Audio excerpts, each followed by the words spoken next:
Welcome to Shhh, the Secret Podcast. And now your hosts, JM and Burnstyle. Hello, everyone. JM here, and welcome back to the ongoing madness that is the Secret Podcast. This month, we are going to take on the final installment of the 12 cities, the last one left, which is Montreal, Quebec, Canada. Montreal, a place famous for its bagels and smoked meat. The whole city is built on a mountain. It has a literal underground city for people to travel around during the harsh winters. Montreal gives the world a treasure trove of interesting talent. We all wear our sunglasses at night because of Corey Hart. The great Oscar Peterson is from Montreal, as well as someone I regard as part of the fabric of the 20th century, the late Leonard Cohen. It's the home of the Montreal Jazz Festival and McGill University. They used to have a baseball team in the National League until 2004, but it is the home of the Montreal Canadiens, who gave us Maurice Rocket Richard. Most of all, Montreal is known for being French food and French language, and neither of those are all too familiar to me or my co-host, George Ward. This is a city that neither George or I have visited. I've been to every other site except Montreal. I think between George and I, we've been to almost every site many, many times, except neither one of us have been to Montreal, at least not to the area where the treasure's suspected to be buried. Luckily, we have the help of one of our team members, John, known online as Fenix, here to help us out with explaining the city of Montreal as it relates to this puzzle. So welcome, George and John, to the show. Thanks for coming on and taking the time to talk about this tonight. And that's where George usually has a snappy comment. Oh, my bad. John, did you bring your loonies and your toonies? Oh, wait, what are we going to call you two? Because it's going to be weird talking to John. John 1, John 2? I'm JM, and he can be John. So, John, did you bring your loonies and your toonies? Do you have your Tim Hortons? Are you listening to Justin Bieber right now? I do have the Biebs on in the background, George. Thanks. Appreciate you guys saving the worst for last. This is troublesome, having to talk about Montreal as the last city. I don't know if it's the worst, but it certainly is troublesome. Like you said, we're discussing Image 9 and the verse, and there's some controversy on an article came out recently about a guy from Canada who was using Image 9 and verse 7, I think, the San Francisco verse, to try and recover a casque that he feels is buried in St. Louis, Missouri. I'm pretty sure at this point, every single verse and every single painting has been associated with St. Louis in some way. Like, this is crazy. What is it about St. Louis and the secret? Like, people just really, really want there to be a cast there. What it is it's spurred from a comment. Was it Tron or Johan, or do you know, John? That was Johan. There was something that happened. It was around the time that Brian and Andy found Cleveland. Well, the exact quote was, he wrote Byron a letter asking a question, which we don't know what the question was. But the response that was given to Johan from Byron was, I can tell you that you're right about St. Louis, but not right about the spot. I think it was something close to that. And then he also misspelt St. Louis. It was L-O-U-I-D, I think, which is right next to the S, to be fair. Yeah, but the question to that could have been like, do you like St. Louis? I hear it's a beautiful city. Like, I really enjoy beer there. Exactly. Right? Exactly. That was in response to a solution, my least favorite word ever, right? Solution, that Johan had provided Byron. Byron replied to his solution. No one saw the email that he sent, but I know that it was a solution that he had sent. So essentially, he provided him a walkthrough of where he thought that the casque was buried in St. Louis. Okay. And that was the response that Byron provided. Let me ask this. Are we even sure that the solution that he was providing Byron was about the city of St. Louis? Could he have been providing like a solution that had something to do with the St. Louis Cathedral in New Orleans? That's what I had thought. That would be the easiest way to get somebody off your tracks, right? If you're looking around, say, the moonwalk, and you're talking about the cathedral, and he writes back saying you're right about St. Louis, but wrong about the spot. If you just post that and don't tell anybody else what the question was, that would be the easiest way to throw people off of New Orleans. Look, it's in St. Louis somewhere. Or he could have been asking about St. Louis, a person, as it may tie into something. Who knows what he was asking? Yeah. Johann was in St. Louis at the time. Okay. And he was physically looking in St. Louis. Okay. The impression that I got from him, I mean, he was a very genuine guy online, much respected. I don't think that he was talking about another city, but I have a feeling that the response could have been misinterpreted based on what he wrote in his email. Right. I learned so much about the city by working on this puzzle. St. Louis is an amazing city. I never realized it. I wasn't from here. You're right about St. Louis, but not about the spot. It could be something like that. There could be a 13th casque. Have I heard that? Well, there is a 13th casque. Maybe there's a 14th. Wow. Well, yours would be the 14th then, right? Right. Well, who knows? I mean, and I joke, but people have theories, right? To be fair, there has been this floating theory for many years now about a possible 13th casque that is hidden somewhere and clues for it hidden deep within the book. But no one's been able to make any kind of progress to show that it's even a possibility. There's just little pieces of things that don't line up here and there that we find in the puzzle, which we're going to talk about some of those tonight. We have image 9. We're pairing that with verse 5.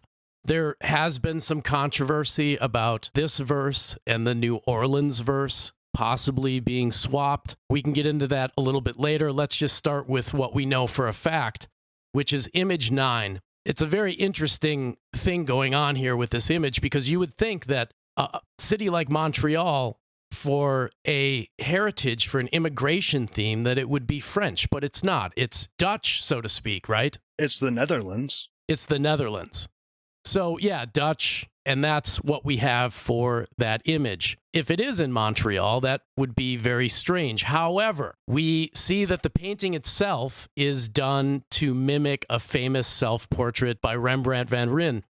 Early in the morning of September 4th, 1972, at the Montreal Museum of Fine Arts, there was a famous robbery. It was called the Skylight Caper, where 3 armed robbers used a skylight under repair to gain entry to the museum, to the rooftop. They tied up the guards. They left on foot with 18 paintings, including a rare Rembrandt landscape amongst the stolen works. This incident and the location of it will come into play later on in the podcast.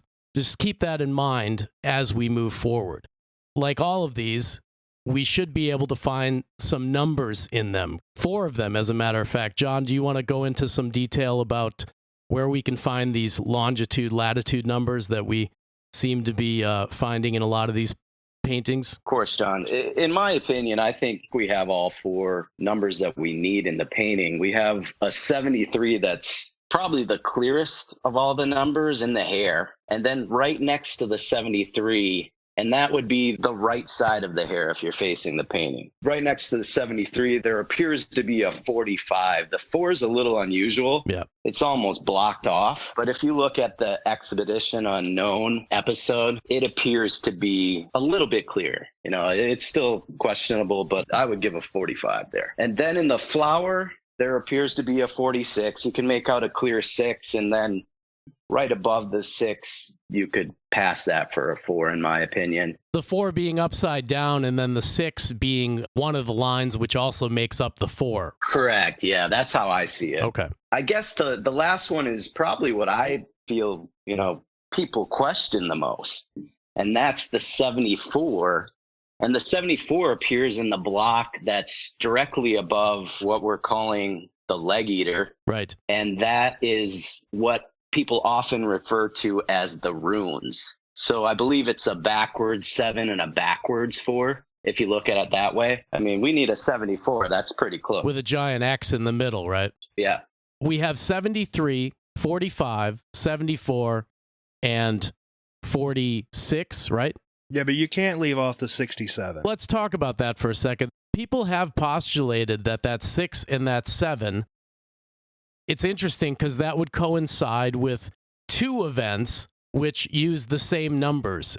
1967, the Expo, and then in 1976, the Olympics held in Montreal. So there is that interesting connection there as well. The 67's iconic. I mean, that was the logo, right? So right. You have to think Montreal when you see that 67 or the St. Louis Blues. We were just talking about this today in the group. We do find other numbers in some of these paintings that aren't attributed to longitude or latitude. In this painting, we find the 67, which is attributed to a famous event that happened there. Perhaps we can use those clues to look at some of these other numbers and what they might be for in some of these other cities, perhaps. Who knows? We have some squares. As John mentioned, there's the big square with what's called the leg eater lamp. They're both golden squares.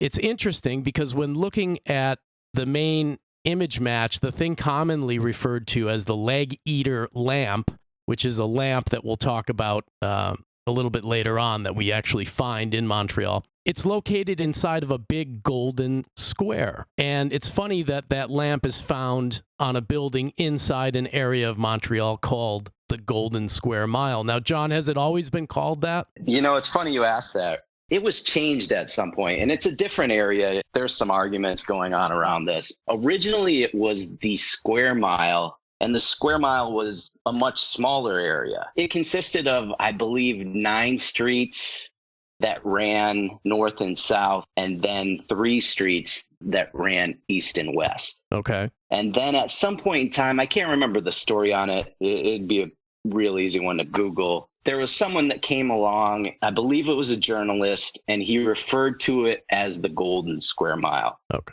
And over time, that evolved into a bigger area. The interesting thing about it is if you look at the Square Mile and the parameters, the Mount Stephen Club is not in the Square Mile. However, it is in the Golden Square Mile. That's interesting. Was this something that happened in the 70s, or is this a recent development? The change in the name? Yes. I believe it was around the 50s or the 60s, and, you know, don't hold me to that. Okay. That's just me going off a poor memory. But at the time of the casque, it was commonly referred to as the Golden Square Mile. Oh, yeah, absolutely. Absolutely. Okay. It's interesting because several buildings in that area come into play. The Museum of Fine Arts, where the Rembrandt was taken from, that I mentioned earlier, is located there, as well as the bicycle shop of A.T. Lane, which we'll get to in a little bit. Another big thing we have to talk about in this painting is the big blotch next to the leg eater, which we now know from video footage retrieved from interviews with John Palancar at his studio with the originals on display, that the blotch was covering up a fleur-de-lis, which was originally on the painting. John, do you want to explain the night that you watched the episode and saw that? I think it's a pretty interesting story. It's a difficult thing to describe and probably understand. You know, I've been looking at that unusual shape that sits next to what we call the leg eater for close to 15 years. The closest thing you can probably come to is, you know, it may be some building match. I look back through Q4T. I think Fox even mentions that at one point over the years. It's ironic how much Fox contributed to this hunt. I was watching the episode. It's funny, I'm up in Canada, so I'm streaming the episode. We didn't have it at the same time. It wasn't going to air for a couple of weeks. I think like most of us that have been involved for a long time, I wasn't extremely interested in the story that Mr. Gates was telling or, you know, Renner was telling. No, we all had our eyes on what we could pick up in the background. I'm sure all of us. Exactly. I mean, I was chomping at the bit to see if I could see some original artwork, right? So I'm watching it. It was entertaining, right? I'll give it that. I thought it was extremely entertaining. But when they got to the Palancar interview, I was just praying to see that Montreal image. It took a second, and I believe I am George at some point, either that night or the next morning. I swear I almost had a mild heart attack. I could not believe that blob that I'd been calling it for 15 years was not in the original artwork. You know, you're looking at a fleur-de-lis that ironically is right next to the leg eater on the fence. And I think I just remember the morning after your post in our private group. I think it just said, what the fuck is this? That was like my reaction. That would be how I phrased it. Yeah. That was pretty much my reaction when I saw it too. I was just looking at, I was laying in bed watching this on a tablet. Rachel's next to me asleep because she's bored out of her mind and doesn't care. And I woke her up going, what the fuck? She's like, what? Also, when we caught a glimpse of some of the other art that wasn't cropped, it is interesting not only what's lost in translation in the printing, but what was intentionally left out or intentionally covered up in this. Yeah, there was definitely manipulation. Yeah, for sure. And Palancar's signature was left out of the Montreal one as well. That was cropped out. Montreal is much wider than the book. And it leads you to think, what else in the other paintings that we can't see is left out? What in these other paintings is covered up? Just like the St. Augustine painting, they've got that big, huge purple circle that looks like it's covering something up and doesn't look like anything else in the painting. Is there anything like that in the rest of the painting? There could be. Yeah, it's so true. Yeah. Purple clip art circle. Yeah. Right. The interesting thing about this painting, when you compare it to the rest of them, is that it also has no blue in it whatsoever. There's no blue highlights. There's nothing outlined in blue. If that is a style choice, like some people say it is, why is it completely left out of this painting? That's another question. I've got to say that blue is a style choice. Like if you look at any of Palancar's other art, it has the blue hue too. But the question is, why does he use it? Kit said it's a style choice. Okay, it may be a style choice, but I still think he's specifically using it to draw attention to things. Yeah, in his art, he uses that blue hue for a very specific reason. What is it? Now, that reason is going to expand across, not just the secret artwork, but all of his artwork in general. But there's a reason he uses that in his art. And figuring out what that is, whether it's some sort of technique or he's using it to hide something, figuring out what that is would be a big help. A lot of mystery going on in this one in particular. The little box with the numbers that John had pointed out that also has the giant X in it, some people think could be a representation for the street Pius X, where the Olympic Stadium's located. That and the connection to the 67 in the flower, the 76 in the flower, however you want to interpret it, that could be a connection there. Some people have looked around that stadium area and found things that possibly could fit in. I even went off on a wild tangent with a subway ride regarding that spot and getting to the Peel station from there. What do you think about that area, the Olympic Stadium area? I think it cost the city a ton of money. That's what I think about it. The big O, as they called the Olympic Stadium, and when I say O, it's OWE. Right. It cost Montreal a ton of money, and I think 30 years to pay off. They implemented a special tobacco tax to pay off the Olympic Stadium. It's funny, I don't have a ton of interest in that area with regards to the hunt. I think the X is for October.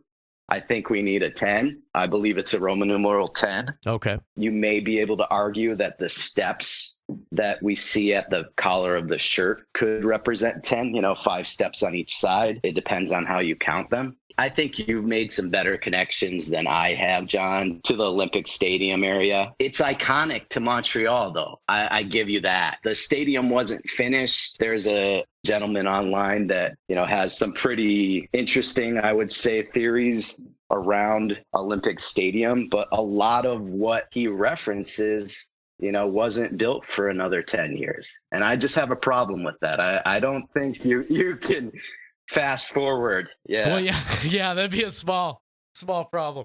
It is interesting. I just like to cover all the bases and point out, in the past, we've been accused at presenting only one side, but I want to make sure that we put out everything that we know of in hopes that maybe someone else would pick up on something we missed. I think we've been pretty thorough on that area. I'll talk about that connection I made to that area in a bit. And I feel now nothing more than just another one of these random connections that you can make with very ambiguous clues. Like when I stood in front of St. Louis Cathedral and started reciting another verse and everything was right there. So I think it's probably something like that. But for now, let's talk about maps for a second.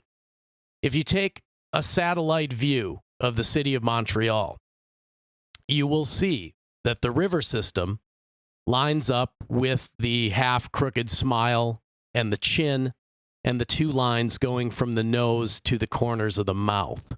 And this would represent, Montreal is actually an island. I think it's completely surrounded by water with a river going through it. You'll be able to see a correlation between the lines in the face, the mouth, the lines from the nose going to the corners of the mouth. The shape of the half frown, half smile mimics the river running right through the city. So you'll see this correlation there when you look into a map. Certainly, it's probably the basis that JJP used to make that face. And the right collar, as John pointed out to me, specifically shows the St. Lawrence River outline pretty clearly.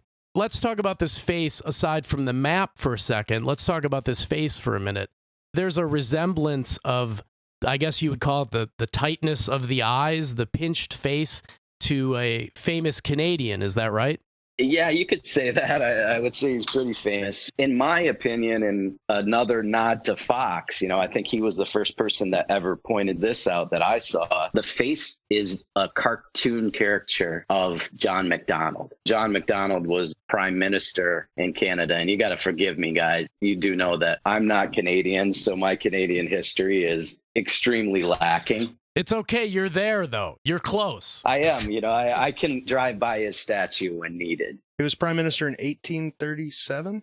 Was he the first prime minister? He was the first prime minister of Canada. Many people feel, and there is a resemblance to the face of MacDonald and the face that we see in this Rembrandt-style painting. Yeah, it's really similar. I don't think it's only the face. I think what the dead giveaway is the hair. If you look at pictures of MacDonald, even when he was younger, he had those unusual curls of hair on the side of his head. That's clearly represented in the image. I just feel it's MacDonald. Even if you just go to the wiki page and look at the picture of him on his wiki page, if you're looking at him, the right eye is kind of squinted while the left eye is a little wider. His nose is huge. His hair looks similar. Yeah, it really looks like a cartoon character of this dude. So we have the face that matches up to what looks like the first prime minister of Canada. We have these numbers that point us in the longitude and latitude of Montreal. We're pretty sure this is a Canadian-based thing here. No. It's in St. Louis. Right. The newspaper told me. Yeah, they have that Blues logo in there. And they have an arch. Don't forget, they have an arch. Right, there is, yes, more arches. If you put two together, they make a three, John. Yes. We have some hands. Here's another monkey wrench in the whole deal. The hands, which aren't exactly in the shape of Rodin's famous sculpture named The Secret, but damn close enough to cause some discussion due to the title of the work. I've showed this to all of you. We all know it's not exact. You can say that again. It's not exact. It's not similar. I mean, I would say they're both two hands. Yeah. That are clasped. All right.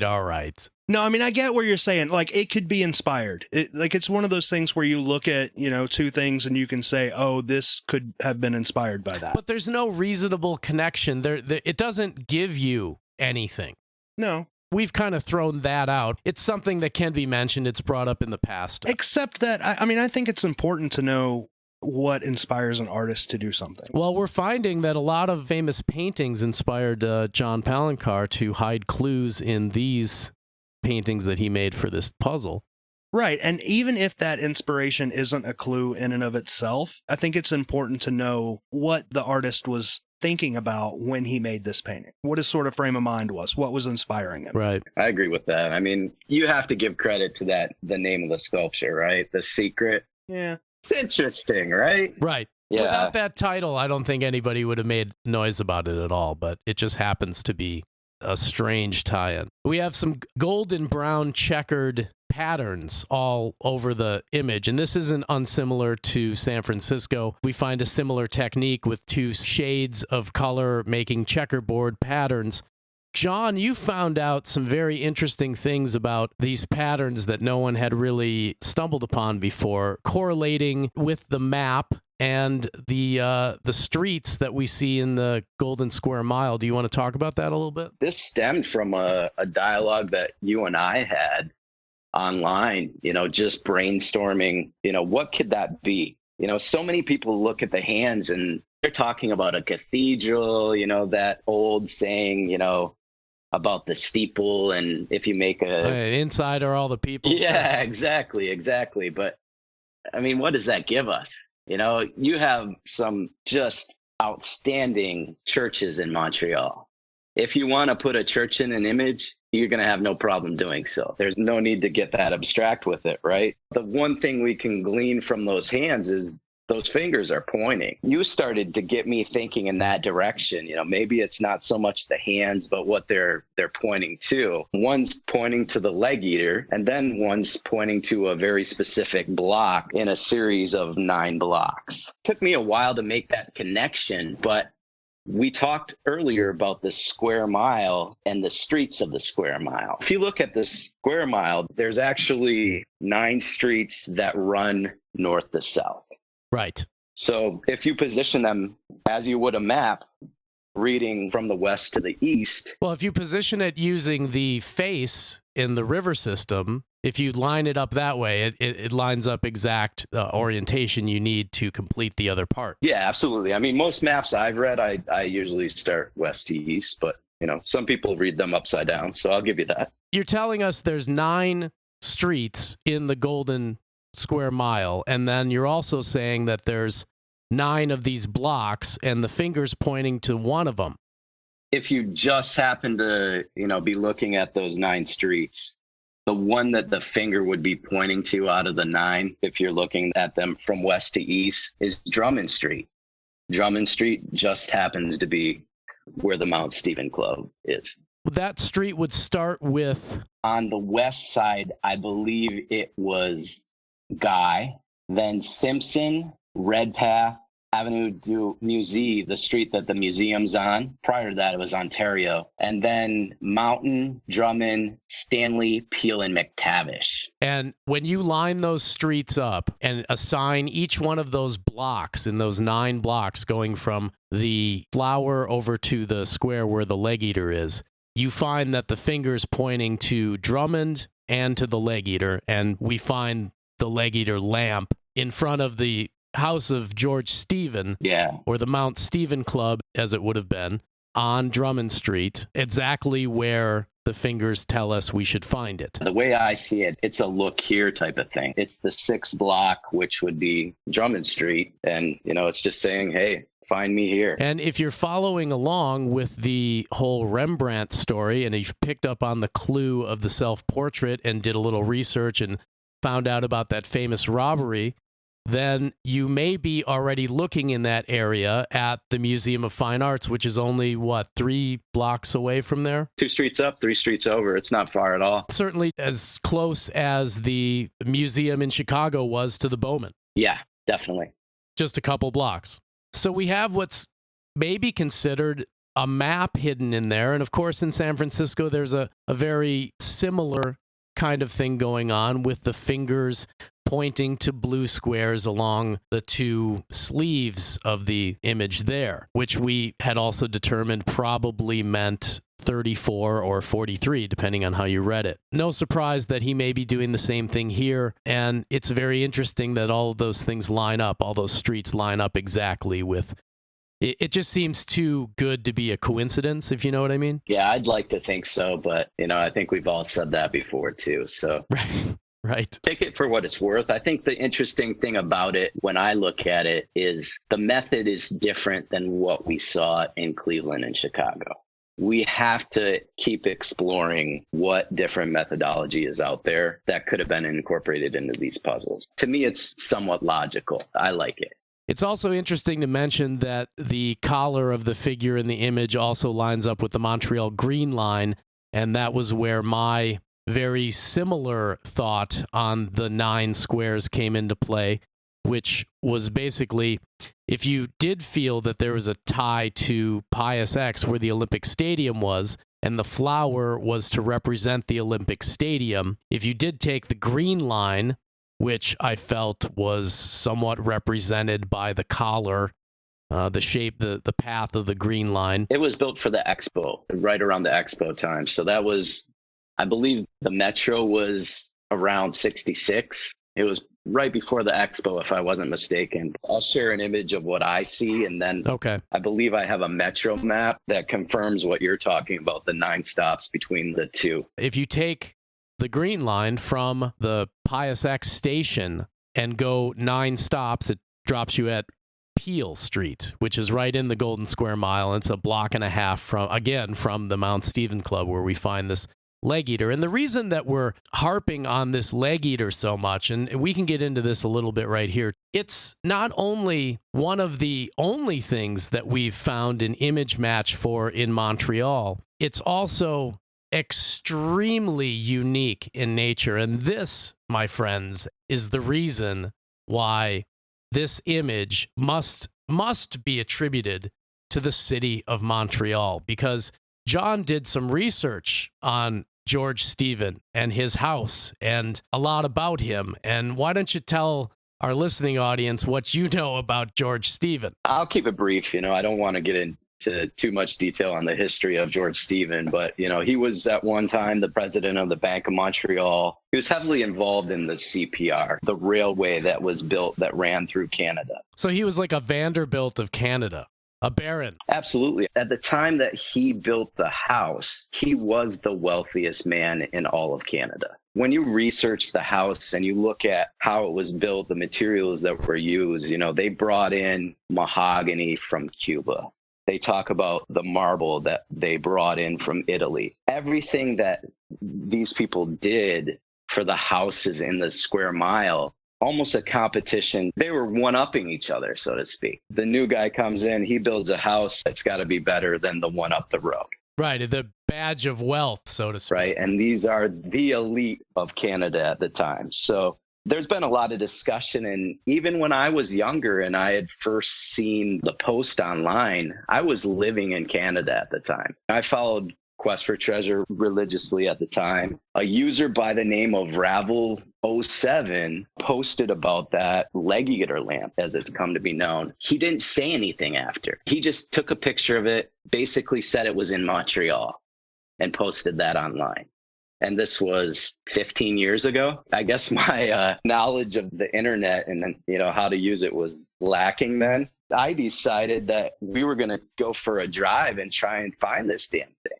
All I had was a photo to go on. At the time, we went out and I thought it was in the old port. So in Old Montreal, as it was called. So we're driving through Old Montreal and, cobblestone roads, old buildings. It just didn't look right. My wife at the time said, I think that's downtown. We were driving up and down Sherbrooke. We drove up and down St. Catherine a number of times. And then we were on de Maisonneuve, which is just above the club.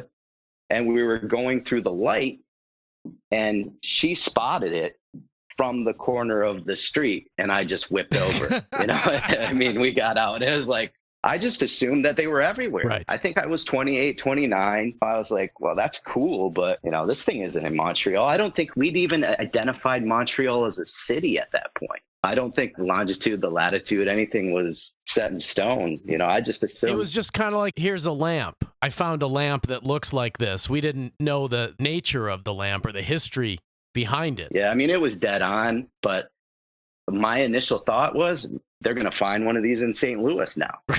Right. That's what I thought it would be. And 15 years later, I guess, matured slightly, and I understand the wealth situation of Lord Baron Stephen. I think that's a unique lamp. We see some in Italy, but other than that and the Fisk catalog, I don't know. I don't think we're going to find another one. Let's clue people in, George, on where these are made. Let them know, because you did some research on where they were made, who made them, and all that, right? Yeah, so they're made by a guy named Fisk out of New York. And he was a pretty big sort of iron worker. He did a lot of fences and then a lot of lampposts.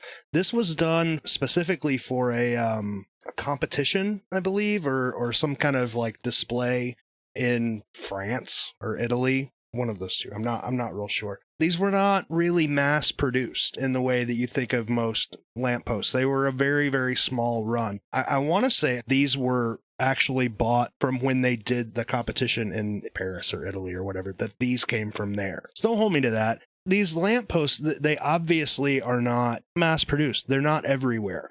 We've been looking for these things for 15 years, and literally everybody that works on The Secret, every time they see a lamppost, they look at the bottom of it to see if there's a leg eater. We've been looking for them for 15 years. We found them in 2 places. The one in Italy and then the one in Montreal. There's no debating the leg eater. That's almost as specific as the fence post in Chicago. I mean, the only reason the fence post would be more specific is because it leans a little bit in the same way the actual fence post does. But there's no arguing that. That is that. Exactly. For all of those people who did read that article in St. Louis about the casque being there, just take note that this lamp that we find in this image that he's trying to attribute to St. Louis is a one-of-a-kind, I am richer than you, everything I have is better than yours, kind of one-of-a-kind piece that is not going to be found anywhere else. The guy in St. Louis just figured same thing. You know, they were probably everywhere. You can probably find them everywhere. Fisk made some lampposts that were kind of like this, but completely different. The mass-produced version of the leg eater, there's some in New York in front of, I believe it's a courthouse in Brooklyn. I want to say the cat face or dog face, whatever, is sitting right above the leg. It's not actually eating it. Everything's completely different shape. I think that leg doesn't have a hoof. It's like a cat's paw or something. So they're kind of similar in shape, but completely different in detail. And this one is obviously the exact same as the one in Montreal. All of these people, especially the guy in St. Louis, who's like, well, maybe there's just one, there's a lamppost in St. Louis like this. We find one. People have been looking for it for 15 years in St. Louis. Like you would think. And by now, I mean, this was published in a St. Louis newspaper, right? All of St. Louis has read it, or, a good portion of it. Did any of them pop up and be like, hey, there's one of those where I work? No. Right? The only one we found is in Montreal. I do find it interesting, though. Why do he did press in St. Louis for the book. Yeah, but he did press in a lot of places. I don't know. We found very little. We found Chicago, we found Heavy Metal Magazine, and we found that article in St. Louis. It's just strange. The St. Louis article is a large article, too. I mean, it was significant. That's true. I found that odd as well, John. I choose to ignore it for obvious reasons. Yeah. It's one in a long list of things that don't make a whole lot of sense in this hunt. One more quick piece of trivia. The phrase leg eater was coined by you, John, on August 14th, 2006, and has been used ever since that time. Very creative. Interesting factoid. I don't know that is confirmed. I believe Mr. Falcon Matt provided that information. Yeah, Matt, Malted Falcon online. I've since requested erasure from Q4T, so I believe that is not a true statement. Okay. Well, we're gonna go with it. Like the one thing I've learned in The Secret. Yeah, and I coined the most ridiculous term in the history of The Secret. The one thing I've learned from people who are working on The Secret is facts are flexible. So we're just going to go with this. Yeah, they certainly are. Is there anything else about the image? And I should mention also that there is another lamp at a building just down the block. Yeah, it's a couple streets over. Is it on Peel or Stanley? I can never... Wait, there's another leg eater? Well, there's another lamp similar. Yeah, it's similar to the one that you mentioned in Brooklyn, George. It's that style of a lamp. And I don't consider these leg eaters because there's really no cat swallowing the leg. So it's more of a leg lamp as opposed to a leg eater lamp. I was going to say, man, you can't let me go on that big long rant and then be like, oh, there's also one right down the road. Yeah, it's 2 streets over. It's actually, ironically, you brought up the point about Mr. Lane. A.T. Lane. Alfred T. Lane, yeah. That's the building that you were referencing there, I believe. And that's the Montreal Amateur Athletic Association, which I believe was a combination of Lane's Bike Club, a snowshoeing club, and perhaps a hockey club. I don't know. It was 3 sports clubs that came together. And yeah, if you want to see another similar styled lamp, stop by. There's 2 in front of that building. Other than that, I don't think there's too much more going on in that image. I guess there is the face up at the top of the hat. There's a face or some sort of line. I know I've heard people talk about it potentially being one of the streets or roads that runs through Mount Royal Park. It's similar. I've heard something about a river. I believe at one point the Ottawa River, someone online mentioned it. It's not perfect, and it does look like a face if you turn it 45 degrees. It's an unusual image. I've got nothing for that. I've looked and looked. I've got nothing. So there appear to be some kind of symbols sketched into some of the squares in the hat right around where that face is at as well. Again, things that we haven't been able to figure out. Of all the things in the image that we can say that we found, that lamp is the only identifiable piece. Is that correct?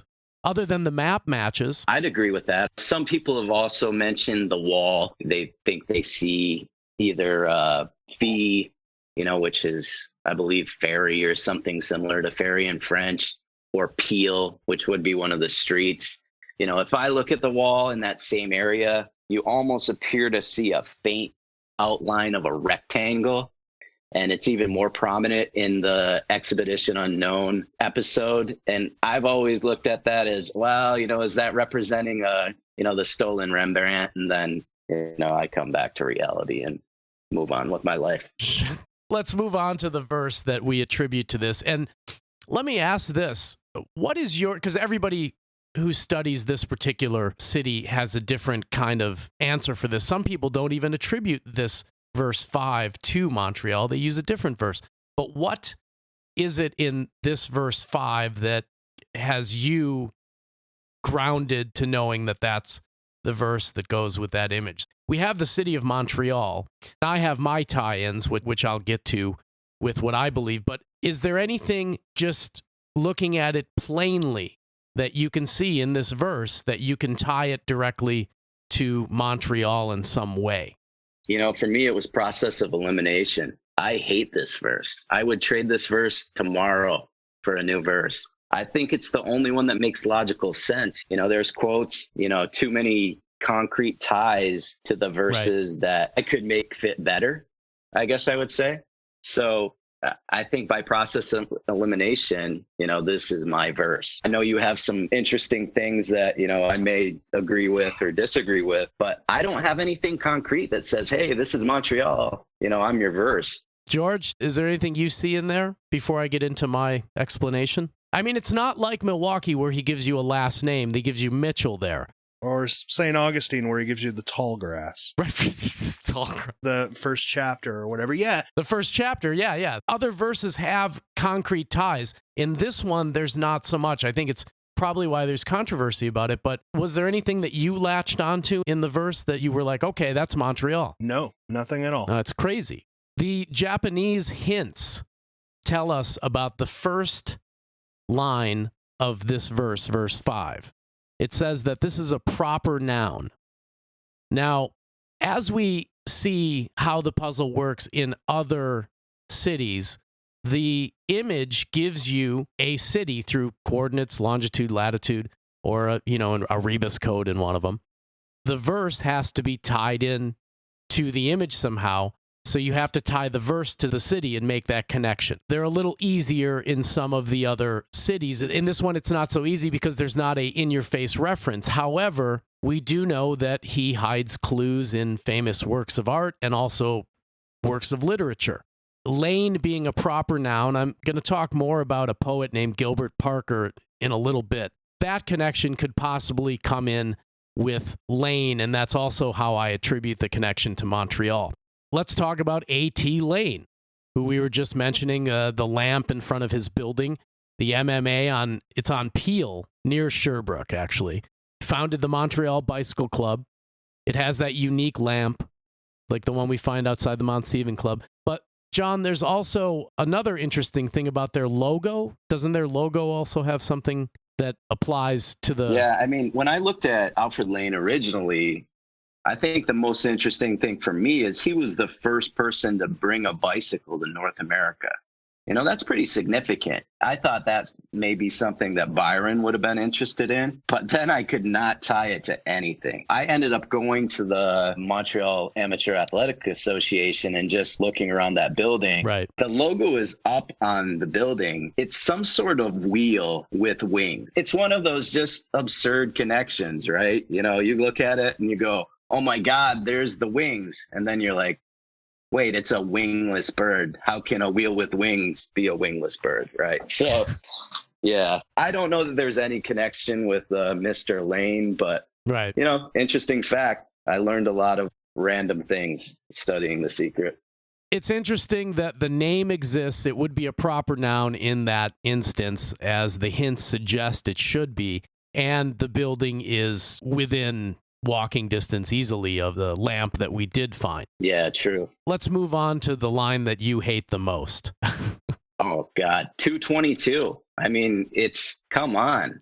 What are we talking about here? And I think proper noun really threw me when I heard that for Lane, because I think most people combine Lane with 222. It's an unusual verse. You start off with a single word and move into three numbers. I think a lot of people thought that lane meant a street, you know, a path of some sort, and 222 was some kind of indicator. If you go up Drummond Street, you can see these alleyways that run along Drummond, you know, in between the streets. And there was also a building that was right on the corner of Drummond and de Maisonneuve that was called the Drummond Court Building.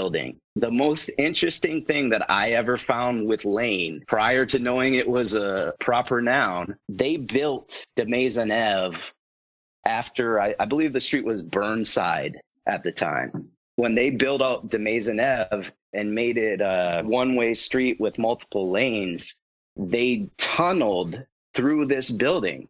So there was literally a lane, and I'll send you guys pictures of this, that ran through a building at the end of Drummond Street. And I'm like, that's your lane, right? That's the lane. It's got to be. And then these Japanese hints come up and, burst my bubble. Proper noun. They also told us to look for a clue in the dictionary for Milwaukee. That's something to do with drumming. And to this date, no one's, we still haven't figured out what the hell that is. That's Forrest's clue, right? I mean, is that line 2 of the Milwaukee verse? As you walk, the beating of the world. Yeah, the beating of the world. I think Forrest Blight was the guy that found out about this. That is the perfect clue for Montreal. Beating of the world is drum monde. Monde being world in French. What a brilliant riddle. Too bad it's the wrong city. Do we have Montreal and Milwaukee mixed up? Perhaps. I don't know what the Grand 200 is and all that, but, I might start looking. All this time I need to be at that water tower. I knew it. But 222, for one thing, it's hard to know how to even read the line. Is it 222, or is it 2,202, as in a 2, a 20, and then another 2? Or is it double 22 or 44? Now, Japanese clues were pretty clear on that one. It's 2, the number 20, and the number 2. I think that was always clear, right? I don't know why there was an argument there. It says 222. But, people do interpret it differently, but I agree with George on that one. I think he's right on. It's 3 individual numbers, the number 2, the number 20, and the number 2. So like a combination lock code. Or, and one of the rare helpful things that you find on the wiki, it could also be Roman numerals. You could be looking for 2 vertical posts, 2 X's, and then 2 vertical posts. You don't know. Gotcha. Yeah, it's almost our block, right? If you look at that box that's above the leg eater, that could almost be 222 if there was an extra X in there. Yeah. That would be a tie, another self-referential tie like the land by the window. Something to mention about this, one user felt that this was a badly translated piece of French. The French term devant de, I'm not French, so I hope I'm saying that right, but that would mean in front of. 222 translated to French gives us du sant vendu, or a simpler form, du vendu, still a stretch from the pronunciation of in front of in French, which is devant D. So I don't know. If it is intended to be a wordplay puzzle, then that would give us something in front of to look at, but it just seems very, very convoluted. Going with it like that, it doesn't really fit in the verse anyway. Right. Something to mention, though. It was interesting. I don't know. It's like lane in front of, you'll see an arc of lights. How does that work? Well, it fit in when you were starting at Olympic Park and looking for something in front of it. That was his thing. But, well, I don't want to get into giving out all of his info on the podcast without talking to him first. But there is a guy, an online guy. He's the same guy that figured out the letters Boston were included in the Perard illustration in the front of the book. He had some pretty interesting theories, which started at Olympic Stadium and went somewhere there. I took his, I was firmly under the belief that it's got to be somewhere in the Golden Square Mile by that lamp. So that's how I developed my subway theory of the 9 stops. I was not privy to the Pius X stop on the Green Line in Olympic Stadium. I kind of concocted my own little solve there, or theory, as I should say. Yeah, he had an interesting theory about how you would get to the subway from the stadium. How long has he been working on the puzzle? I don't know. I haven't talked to him in a while. That Boston thing, that was known before I came around. He had found it or posted it on a different website. I don't even know if it was Q for T. Maybe it was something awful or the 12 or something like that. I thought it was Reddit. Was it on Reddit? Yeah. Wasn't he the guy that said he posted on Reddit? Oh, okay. You're talking to the guy that I was talking to on Reddit for a while. Yeah. Okay. Seemed like a smart guy. So it was an interesting theory. He was a very nice guy. Perhaps he'll come on the podcast and talk about it sometime. Maybe he should come back on Reddit. He hadn't been on Reddit in forever. Yeah, I haven't seen him in a while either. Maybe he could be a broken wrist. You never know. Wow. So you'll see an arc of lights. It's a very tricky line, very ambiguous. And everyone gets it wrong. Everyone reads it as you'll see an arch of lights. And it is not. Right, no, it's an arc. It's an arc. An arch of lights is a physical shape. It's lights making, a half circle or whatever. It's a curve of lights. An arch like in St. Louis. Yeah, an arc of lights is a curved shape made by the light from physical lights. Right. It's two completely different things. So everybody that's looking for these curved lights, that's not even what the verse tells you to look for. There is a giant, humongous cross on top of Mount Royal that's lit up at night. It could refer to that.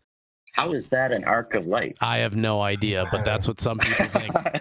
I didn't know people thought that. I guess I'm just finding this out. Brian Zinn postulated that there is a statue of Joan of Arc. It could be referring to that. I could go with that. Yeah, I could go with that. I think that's in a different part of town, though. It's far, but I mean, yeah, maybe. I've heard one interesting thing. I don't know if I ever shared this because it was never really my idea. There's a street that's a couple streets to the west of Drummond called Crescent. And that street has always been an extremely busy, bustling party type of street. It was lit up. There's bars. It's got that kind of vibe. And I've had a few people that have said, I think Crescent is our arc of lights. I could buy that too. It doesn't seem perfect, but you never know. In many of these, we've found that he does call out streets. So that's certainly a possibility. He hasn't really called out a street in Montreal in the verse as of yet. We can, I'm with you on that verse. It's a tough one, right? Yeah, I have one for Arc of Lights, and I think I shared this with you guys as well. I found a photo from the corner of Drummond and St. Catherine Street, which is a half a block south of the Mount Stephen Club. St. Catherine Street at this time was very lit up. It had the neon lighted signs on many of the buildings. And right at the corner there's a sign that says Arcade, Arcade.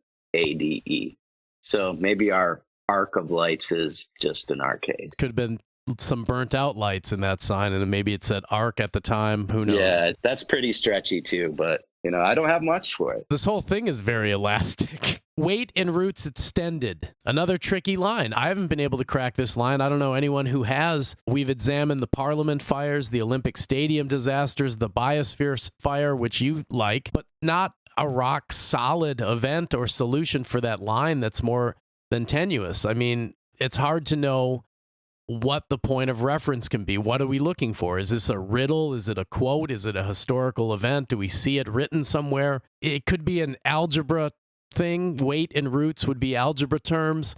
I really don't know how to interpret it. I believe the Japanese hints say, think about construction or something of that nature. So from the hints, you'd have to think it's a building or something. I know that the one thing that I always thought about when I think of the area that the Mount Stephen Club is in, the metro system was built underneath that area. So there was a lot of tunneling. I have a picture where half of that street on the opposite side is ripped up. You can see down 100 feet. I couldn't make any connections though. I have nothing for weights and roots extended. Biosphere makes a lot of sense. It burned down. It was the geodesic dome, so it ties into the back of the book. Right.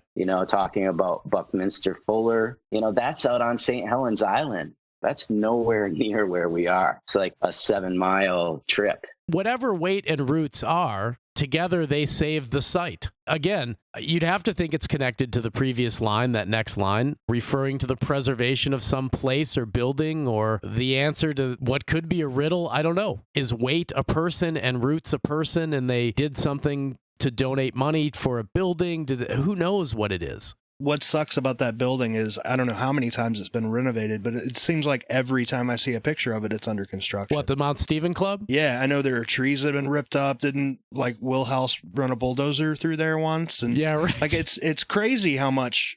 So I mean, these clues could have made absolute perfect sense in the late 70s, and then they just renovated the building. And now they don't make sense anymore. And I don't think the building was necessarily changed much. Well, not the building, but the land. The lawns changed over slightly. There were trees and there were different looks on the lawn.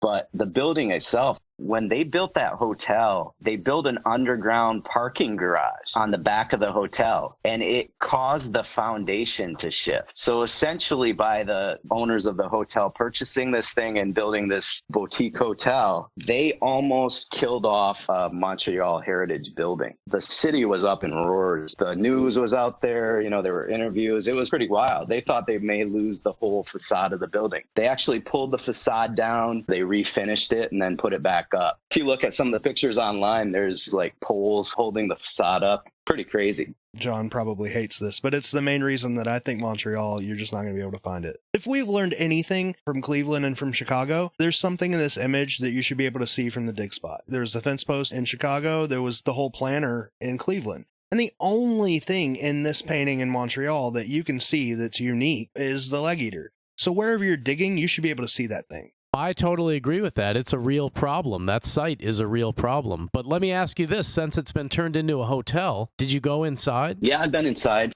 I haven't been into the hotel part. I looked at staying at the hotel probably a couple months ago, and we ended up going somewhere else. So the building itself is actually a bar restaurant. The hotel is behind it. They built like a high rise behind it, and you enter through the bar restaurant area, and then you go back into the hotel. Oh, okay. So I've been to the bar and restaurant a few times, and I mean, I've even eaten there prior to it being taken over by the hotel. But the one thing I'll say now is it's somewhat of a conglomerate. They own multiple properties. They're not extremely knowledgeable about the building. They have some knowledge. I think there's pockets there, but I don't think there's much to be gained from talking to the current owners.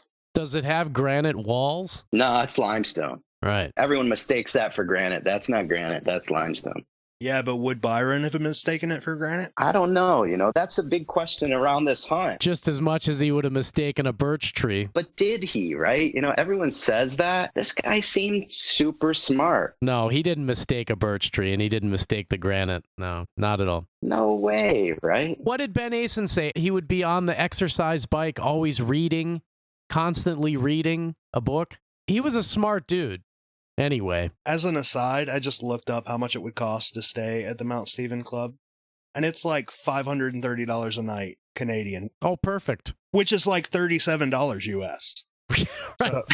Yeah, exactly. No, it's super expensive, but it looks really Yeah, Yeah. they're playing it up, right? Like they've created a boutique hotel, Yeah. it's marketed to a specific audience. It's nothing special though. Those pop up all over. So it doesn't have granite walls. The term windswept halls. Now, this is where I want to come in with this Gilbert Parker thing so that you guys can shoot it down or do whatever you will with it. Here is where I want to bring this back. The Montreal novelist and politician Gilbert Parker, who wrote stories and poems, some of which correspond with this verse, like the connection with Treasure Island in Charleston and Abroad in America. This is one of these verses that seems to cite some interesting pieces of the same person's work. From the first line of his poem entitled The Citadel, it reads, "A night windswept and bound with glee." Also, the first line of the verse could refer to another work of his which was made into a movie called The Lane That Had No Turning, also would be a proper noun. And then when you move to the next line, Citadel in the Night, with the irony of the above line coming from a poem titled The Citadel, one would think there would be a connection. Now, the only thing that I'm getting from the Gilbert Parker connection really is the tie to Montreal, the way that you can tie the verse to this image. I can't find any other way that you would attribute this verse solidly to Montreal, except that you can cite 2 or 3 instances. There's the wingless bird ascended is another Parker line. So you have 3 quotes, 3 lines, 3, I guess, combinations of words, George will call them, that have no correlation whatsoever. But I think that this is the way that he's giving us to match this verse to this image, is this connection through poet and politician Gilbert Parker. I Googled the word windswept and citadel, and there's 1,240,000 results. One of which is Last Citadel, a novel of the Battle of Kursk, where it says the wind swept everything away. And there's one called The Secret Citadel, which is a book that says the empty vineyards across which the wind swept really scratched whatever. But none of those tie to Montreal, do they? Does Parker, right? Parker was from Ontario. And yes, he wrote about French-Canadian culture and some history. That's tough, John. There's random words that go to random works of Parker's, This is a renovator find. This isn't my... Well, I mean, if you I look give at it credit, right? I want to give him credit. It's an interesting find. I think that there's something there, but there's a lot to argue against on it as well. I don't buy it. The other literary clues that you have in verses, there's nothing to argue about them. Treasure Island is Treasure Island. That's what it is. Abroad in America, the lines from... Oh, you can look up Edwin and Edwina were named after him. You can find a lot of results on that too, but Well, no, the lines from Abroad in America, that's what they are. That's what they are, and they're associated with the city they're associated with. It's just what they are. They're not, 2 words that are put together that happen to be in another book that happen to be written by a dude that's from Canada. Like it's a little too stretchy for me. What about the Bridge of 100 Spans, which contains more references, where he says, one more hap in a hapless world, one more wreck where the tide is swirled, one more heap in a waste of sand. He goes on to talk about all these things, and then, one of the lines is one more flight of a wingless bird. That's pretty dead on. A wingless bird ascended is our line. We're taking, 4 or 5 different lines, tying it to 3 different works by one guy that's from Ontario. I'd want something better than an opal. Right. A wingless bird is a really, really common phrase. Wingless bird is super common, and it's a common word for helicopter. Yeah, well, that's what everybody else online gravitates to. The hints obviously tell us that it's a term like iron horse or motorcycle, as you would call it, an iron horse. So a wingless bird, sure. Helicopter, air balloon, hot air balloon is a wingless bird. The Japanese hints called out pretty specifically that was a helicopter. Is that true? I don't think that's true. They referred to it as worded the same way you would call a motorcycle an iron horse. Iron horse is really, it's common for a motorcycle. Wingless bird is common for a helicopter. Do people actually say that? Wingless bird? Yeah. Maybe that is it then. I mean, it's an American thing, but yeah. I've never heard that phrase. Say them in Japan just as easily as in the United States. They did say that. Yeah.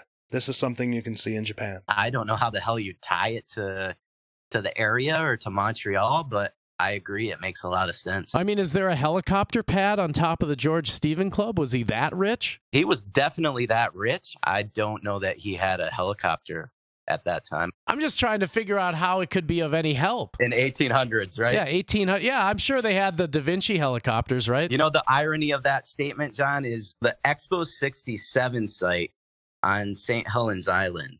The Air Canada Pavilion was shaped exactly like the Da Vinci drawing. The wingless bird ascended, born of ancient dreams of flight. The perfect fit for it is on St. Helens Island. And if you want to go really deep on that, and I can share some stuff with the folks that like St. Helens Island, I can make almost the entire verse fit to the pavilions. So even down to of a forest, there was a forest pavilion that were paper. It was amazing. Can really go off on a tangent with Expo 67. It's absolutely nowhere near the one clear image match in the painting. You know, it's a big problem. I can't get past that. Well, here's another thing. If you look at this in comparison to Milwaukee, other than the similarity between the lion's face and the juggler's face, we have basically a similar thing going on. We have a recognizable relief on a statue 3 miles away from where we're looking. And, you know, aside from that pear tree, which we only have pictures of, there's no other real solid image matches going on in Lake Park. I guess you could say the T-balls, but still you have this hand that's 3 miles away. Now you have a bunch of stuff on St. Helens Island that corresponds to what John's talking about, and then you have, obviously, the stuff that's going on miles away at the Mount Stephen Club downtown. I think you're right on. Yeah, it's tough, right? I mean, you're right on. I see similarities, but at least Milwaukee has whatever building that is. You know, there's something very clear in Milwaukee. Montreal doesn't even have that, right? No, you have that lamp, really, is what you have, and you have some map connections. Rivers that look similar. It almost feels like an afterthought. This painting to me almost feels like an afterthought. Well, we have to consider that the Rembrandt connection, it's obviously a tag to the Rembrandt self-portrait. That theft happened right by where that club is. There has to be some kind of connection there with that. Historically, it seems like he wanted you to look into that. You would think. I don't know. I don't know how else to connect it to the Dutch somehow. The only other thing I'll mention about the Dutch, Netherlands, Holland, there's a building on Drummond. It's right across from the Salvation Army Citadel building. And it's called, I believe, Mitchell and Holland. I don't know if it's still Mitchell and Holland. I don't know when it changed, but I know at the time the building was Mitchell and Holland. And I believe it's engraved on the building, Mitchell-Holland. And you're saying that that's across from the Salvation Army building, which is called the Citadel. Correct. Well, the Salvation Army building is now owned by, I believe, Alcan or some major corporation. But at the time, it was the Salvation Army Citadel and chiseled in stone on the building. Okay. So Citadel is in stone. That's a dead-on connection. That was another place of interest where people were looking. I know we had talked about it a little bit. Moving on to more of these lines, which just don't really help. You know, you have of a forest to the south, white stone closest at 12 paces, etc., etc. Some of these lines fit into what some people feel is an acrostic puzzle going on in the verse, which either says Abbott or Cabot. We've gone round and round about this. Things are spelt wrong to be lining up with things that we found. We haven't found this name on anything, have we? That's a tough one, right? It appears to be an acrostic. There's a square near the old hockey arena, the Forum, called Cabot Square. The square is named after John Cabot, who was an Italian explorer and had some ties into Canada. His name is spelled C-A-B-O-T. I'm not sure that that's a fit. And then we also have John Abbott, who was a prominent politician from Montreal, but his name is spelled Abbott, if I'm not mistaken. So each one is a letter off. Yeah, everything's a letter off. I don't know. I mean, the whole verse is unusual. And, when you look at that piece, Forrest White brought up recently, it spells tobacco in reverse, minus the O. If you're saying it could be Cabot or Abbott, why isn't it tobacco? Right. I guess that's just as good as what we're looking at here, right? I mean, there's still no answer for that. It remains a mystery. Certainly, there's these dig instructions in here, so and so many paces, white stone closest from the west side. All of this is possible at the Mount Stephen Club, okay, on the front lawn. John has checked this out. He's measured it. He's looked at it. He's postulated where this thing could be. But here's what I'm going to bring up. Here is the Mount Stephen Club problem that comes into play. Well, first of all, as we said before, he was one of the richest men in Montreal. Everything in there is very unique and rich. It was turned into a private club in the 1980s. Of course, you wouldn't be able to just start digging on their lawn.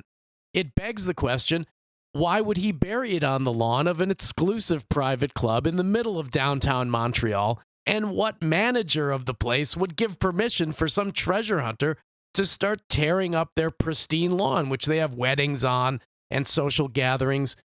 It's just a big problem. And on top of that, we can see in different stages of Google Maps going back through the years that, as John said, there was a ton of construction done there since the 80s. I can find one picture on Google with the whole entire lawn torn up. I mean, if it was there, I just got to get your take on this, John. There's just too many strange things to talk about. You did pose to me the Gallier Hall thing. If it could be in the corner of Gallier Hall, it certainly could be in the lawn of the Mount Stephen Club, but it's a lot. I mean, get permission, go ask the guy, can I put a hole on your lawn? And would he put it there? I mean, what's your take on that? I absolutely agree with you. I look at it as if he was bold enough to bury it at Gallier Hall, he may be bold enough to bury it here. This was slightly off the main path in the 80s, but it was a private gentleman's club. That leads me to believe that get permission could tie in, right?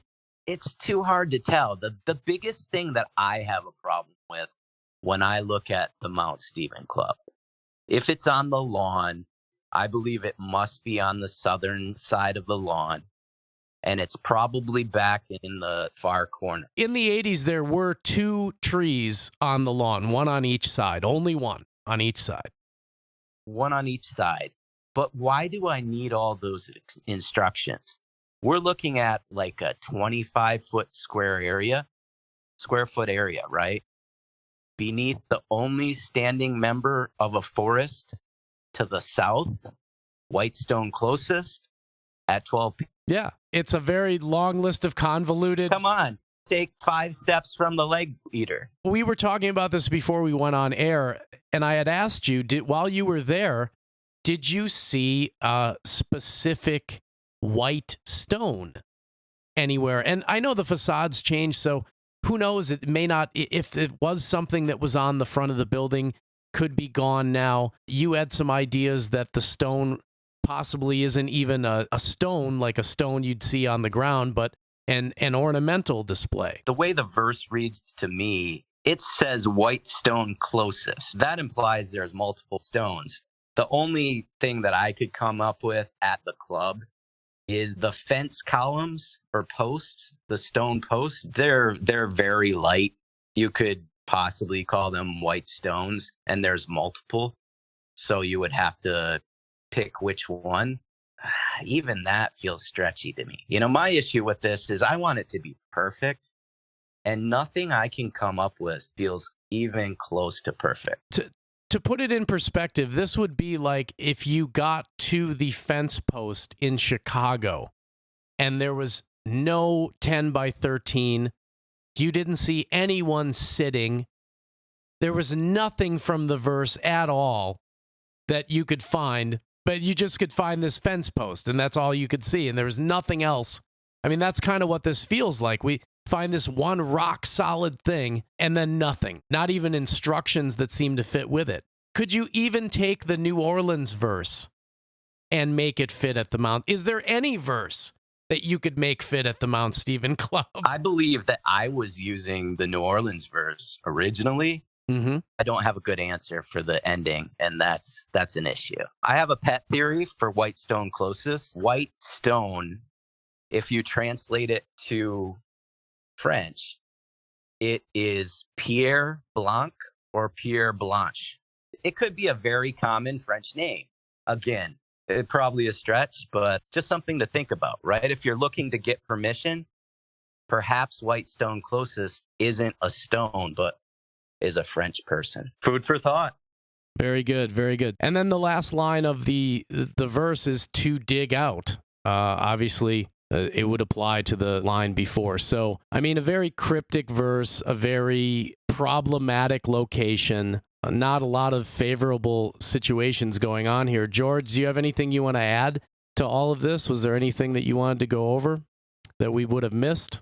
I had a really, really good theory that it was buried in a planter across the street until I found out that wasn't built until like 1997. One thing I did want to bring up that I thought was an interesting fact that John had pointed out to me a while ago. Didn't one of the authors attend graduate school very close to the Mount Stephen Club? Yeah, and this is something that I can't completely confirm, but Sean Kelly is originally from Montreal. He went to Loyola, and that's where he went to undergrad. After undergrad, he went to Sir George Williams University for some grad classes. One of the buildings that hosted classes for Sir George Williams University was the building directly across the street from the Mount Stephen Club. It was a YMCA. I'm pretty sure that would be the building that the classes were at. And eventually, George Williams and Loyola came together. He was before that time. I mean, Sean Kelly could essentially have seen those two lamps every time he exited his grad school. Very interesting. Very interesting. I just want to remind everyone, first off, that next episode, since this is the conclusion of the 12-part series that we aim to do, next episode, we're just going to kind of have a Christmas episode. It's going to be a free-for-all. We're going to have a kind of an open line, so to speak, to everyone in the team. And we're all going to talk about things that have happened over the year, interesting finds, interesting online conversations, among other things, and just generally kind of chat about the year of The Secret and some things that have happened. It should be a very fun episode. I think maybe we can get Kit to come on too and kind of sit around and BS with us. So that's coming up next month. That's all the time we have this month. I want to thank John for joining us and telling us his thoughts on Montreal. You can connect with John and all of the other people on the podcast team, including myself and George, by joining our Facebook page. It's Shhh, The Secret Podcast. You can search it with S and 3 H's after it. And of course, you can always get more information like the complete Japanese translations on our website, 12treasures.com. And George, I think that's the number, or you could spell it out, right? Yeah, either way, it doesn't matter. All right, so there you have it.